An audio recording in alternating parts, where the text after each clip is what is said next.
Hello and welcome back to the Hunter Classic. So today we're here on Whitehart Island for another Let's Go Huntin' video, and this is the 50th Let's Go Huntin' video, and I've been putting this off, trying to come up with a better idea and trying to do something a bit more special for this 50th video, but I've not had time, and this is the first chance I've had time to really do it. And I thought we'd just kind of do my favorite hunt of all time, which is a whitetail hunt with the recurve bow. So I've got the carbon recurve here, and we're on the southern part of Whitehart. We just spawned here at the lodge. And I'm going to kind of draw out my path, but as it always happens, I'm probably not really going to follow it that much.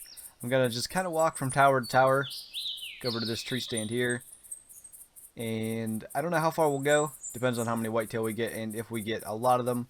I'll probably end around here, though. Usually this tends to be a good area. If it's not good for whitetail, I've had elk there quite often, so we'll see how it goes. Looks like our first animal is going to be a whitetail doe, and that's probably a good thing because I've not even fired this recurve in probably over a month. I just haven't hunted with it much, so if we miss, that's probably why. Looks like I still know how to shoot it. I was a bit worried because it was a front-on shot. That can be a bit tough trying to line it up to hit the spine or neck, which I think is what we did. Based on the blood, it has to be one of the two. Neck bone 3. It is kind of windy outside, and we've got a buck running. So if you hear some wind, just remember it's very windy on Whitehart Island today. So our buck's pretty small, but it's another kind of practice opportunity with the recurve. I definitely can use it, being that I've not really hunted with it much. I'm actually kind of glad that I'm able to make these shots, because as I said, it's just been a while since I've used it. I've been doing a lot of gun hunting with the new guns that have come out, and of course I've been playing Call of the Wild a good bit lately. I'm sure some of you were wondering when I'd be playing Classic again, since I've been doing, I think that was maybe the third video on Call of the Wild in a row, but it's been a lot of fun with the new map. So we've got a pretty nice elk coming in. I'd like him to start walking again before we want to draw back on him, because he'll likely spot me when I stand up to take a shot. 310 to 360 score estimate. I'm tracking a group of elk, but I don't think he's from them. He just kind of bugled as I was walking along, and I assumed he was in the group. Hopefully he doesn't wind us. He might. I guess he's not going to. Probably not going to drop him. Especially not if he starts walking, but we did catch the backside of one lung. I was just going for a single lung shot, to be honest anyway. If we got double lung, it would have been pretty lucky, because I think I'd have hit the shoulder blade. But we'll take the single lung, and I'm probably not going to continue tracking that group of elk, but they were actually headed this way. We might have found them anyway. Unless that is the group and he was just way ahead. So it looks like we lucked out. I think we hit this bigger elk lung liver, because he didn't run far at all.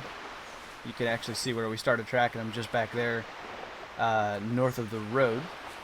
But we'll try to take this smaller one as well. I actually prefer straight on shots for elk, and this is probably going to be the second broadside shot we get, unless he completely turns. Looks like that's not going to happen. He is down. The other one, I don't think would have spooked from that. I can't see him though.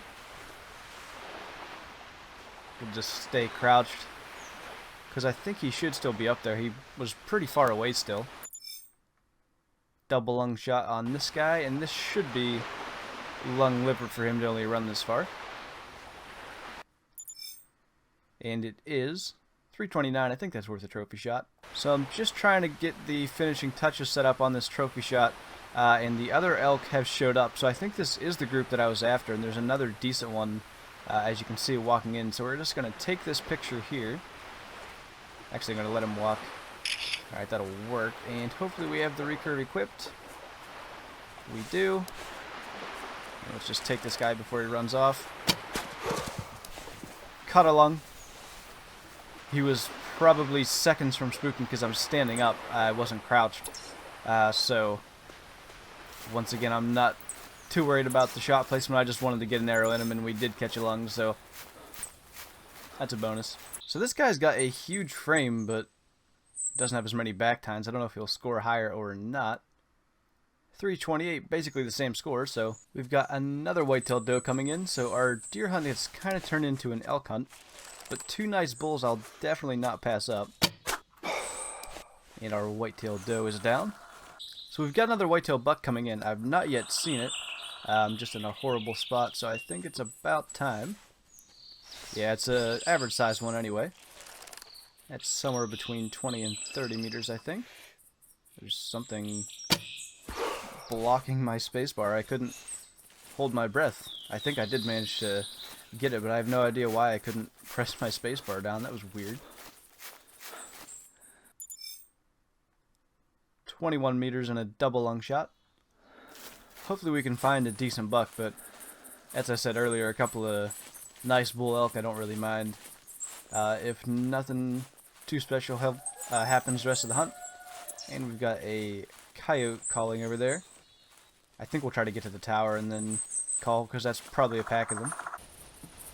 I think we found the hot spot. We got a whitetail doe coming in, and by the way, those coyotes, they must have been walking this way, because just as I got in the tower, they spooked. My mouse isn't sensitive enough. Couldn't get moved over, but there's two different bucks that have grunted, one in that direction and one back here, which may have spooked when the coyotes went that way. I'm not sure, but that was one that I had tracked already, and the only buck that I had tracks from that we didn't take was, I think, 75 to 85 kilograms, so if he doesn't show up, he's probably not that big anyway. Well, I think I was wrong about the size of that buck that was potentially coming in, and fortunately he did not spook. 170 to 195, and we've been spotted in the tower. I think he's actually really, really nice. I don't know if we can... Yeah, we hit the tree. No, we didn't. We hit him. I didn't hear the impact. What happened? Okay, I was sure we hit the tree. I never heard an impact, but it is a body shot. I think he's going to be... I didn't get a good look at his antlers because he just kind of came out of nowhere. I guess he was behind the trees or something. And I have been watching for this other buck as well. That completely caught me off guard. I'm glad we hit him though, because those big bucks can be a real pain to track. Of course we're going to have to track him anyway, but I'm talking about tracking him and trying to call him back in. But the good thing is we've got this other buck to wait for. So that should give this one time to expire. So our second buck's working his way in. He's nothing special, just 95 to 120. And we've actually got a third buck, which also is actually even worse. Can't see him right now, but he's like 60 scoring probably. I'm hoping this guy's going to stop. He hasn't stopped for a while. Doesn't look like he has any plans of doing so. Wow, 10 arrows already. This hunt's just flying by. See if we can get eyes on that pathetic little buck. There he is. 55 to 80. But since I think this is body blood, now that the initial impact blood's gone, we can actually tell. And it is. We might as well just let him come in. And what we'll probably do is take him with a 30R. I brought that just because I've been enjoying it. Just so we don't have to track him. He's so tiny it's really not worth using the recurve on him. But I want to let him come in just to spend some extra time and be sure that big buck is expired. So our tiny, poor excuse for a whitetail has made it into 30 meters. If he stopped at 20, I was going to take him with the recurve, but we'll just take him here with a 30R. He doesn't deserve an arrow anyway. But the good thing is, I'm pretty sure enough time has passed that the big buck should be down. And pretty much any time I've ever had an animal spot me in a tower, it's usually really nice. So 106 score on that guy, and this one's probably going to be something like 62. He looks like he should be bigger than that, but I'm not sure. 58. Actually even smaller than that. So here he is. He actually went down in a decent spot for a trophy shot. Just a body shot, 174. I actually expected him to be bigger than that, just because he spotted us out of the tower from so far away, but 174 is definitely a nice buck. So I think this is about as good a way as any to end episode number 50 of Let's Go Huntin', ending with a 174 whitetail, the species we came out here, of course, after, and he's actually a 7x7, so if he was an 8x8, he would be at least 185 probably. You could easily gain 10 inches from 2 more points, but yeah, we had 2 nice elk as well, definitely a nice hunt. But don't forget the way these Let's Go Hunting videos normally work. We have you guys comment on the video below what animal you'd like me to hunt, what map you'd like me to hunt it on, and what weapon you'd like me to hunt it with. And then the comment with the most likes, that is basically a vote for that comment, gets to be the hunt for the next Let's Go Hunting video. So with that, thank you guys for watching this video. I hope you enjoyed it. Leave a like if you did, and I'll see you in the next one.